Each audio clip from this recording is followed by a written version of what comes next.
If you've ever felt like your makeup is not adhering properly to the skin, skip your primers and opt for a setting or a fixing spray instead. Spritz them before applying your foundation. The tacky finish of setting and fixing sprays will latch onto the base makeup without resulting in a cakey finish. I want three things to be covered for a flawless canvas: my hollow dark circles, my acne marks, and uneven skin. Today's foundation is something I never thought I would try: the Maybelline Superstay Lumi Matte Foundation. I'm mixing the shade 330 with e.l.f. Cosmetics Blue Color Corrector to cancel out any yellow undertone so it matches my olive skin perfectly, like you see right here. It reminded me of the Nykaa All Day Matte Foundation, which is one of my holy grail demi matte foundations of all time. Superstay finish is also demi matte, that sweet spot where the finish is not cakey matte but not oily in the name of dewy, that finish. If you want your concealer to truly perform like a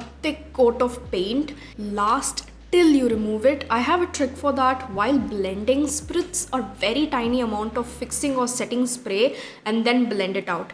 I'm not sure if you have heard the news, Ariana Grande is finally back. The other day I was re-listening to some of her old albums like Yours Truly and my favorite album of Ariana Grande, which is Sweetener. Maybe it's the algorithm doing its job, but why do I keep stumbling upon Ariana Grande's warm toned makeup that she wore in the TV show The Voice, which aired in 2021. It's all over Pinterest, and honestly I really miss her brunette hair and warm toned makeup era. I also heard somewhere that she belongs to the deep autumn color season, which makes so much sense because some of her best looks were warm leaning deep autumn colors. Today's makeup is inspired by Ariana Grande, the makeup that she wore in 2021, and as usual this is not a copy paste Ariana Grande tutorial. Do you ever start aggressively listening to an artist to the point where your makeup and style are heavily influenced by that artist? This is that scenario for me. When we take a look at Ariana Grande's makeup, there are four significant details that you cannot miss. Number one being the white or beige eyeshadow in the inner half of the eyelids, warm toned brown eyeshadow as a transition shade, a jet black eyeliner, and a heavy emphasis on bronzer. This is Ariana Grande makeup starter pack. Warm brown is quite significant in her makeup. The one time Miss Grande forgot to incorporate brown is the time we got to see a new persona, Arigato Grande. Remember, her makeup devoid of warm browns completely washes her skin tone. She's a classic autumn girly. After concealing and slightly contouring, I went in with a bronzer. Her bronzer is very harsh. It reminds me of the 2016 makeup where bronzers are applied like a block of color on the cheekbones. We have different features and completely different undertones. So I'm taking the bronzer towards my hairline first, blending it across the outer perimeter of the face, and then I'm coming to the cheekbone area. I go back and forth with my loose powder and bronzer so everything blends seamlessly. This is the eye makeup we all wore from 2016 to 2020. Starting with a brown shade, I'm sweeping the color towards the inner corners of the eyelids. The type of brown she likes is warm brown, like autumn brown, but this will look hideous on me, so I went in for a dark espresso brown that's not gray leaning like cool toned brown, nor is it terracotta reddish orangey brown. I just want a brown that looks like a brown.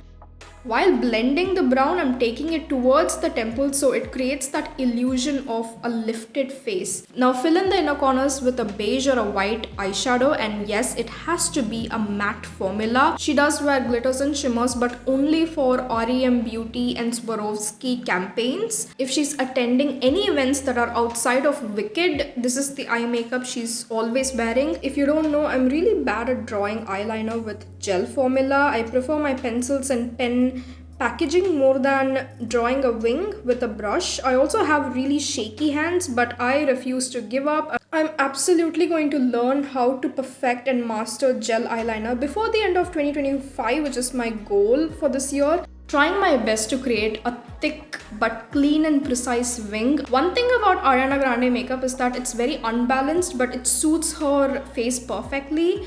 For example, she doesn't take her eyeshadow or eyeliner to the lower part of the eyes, like the lower lash line, to make the wing appear sharp and precise. I'm cleaning up any leftover fallouts or residue from eyeshadow and eyeliner. She also wears half lash and wispy type lashes. Right now, I only have Asian manga type false lashes. So I'm finishing the look with mascaras from L'Oreal, applying volume million to the upper lashes, but the wand is very bulky, so for the lower lashes I went for Panorama. A brown tinted lip gloss I'm loving at the moment is Inside Professional Hydrating Lip Gloss in Ice Latte. It's a classic latte brown lip gloss shade, one full layer of the lip gloss, and this is the finished look. This makeup look is perfect for people who tend to go for a natural glam makeup with a mix of bronzy, warm tones and nude shades. To me, this makeup screams 2016. If 2016 makeup ever makes a comeback in 2025 or 2026, I feel like this is how it would look. Let me know your thoughts in the comments. I'll see you later. Bye.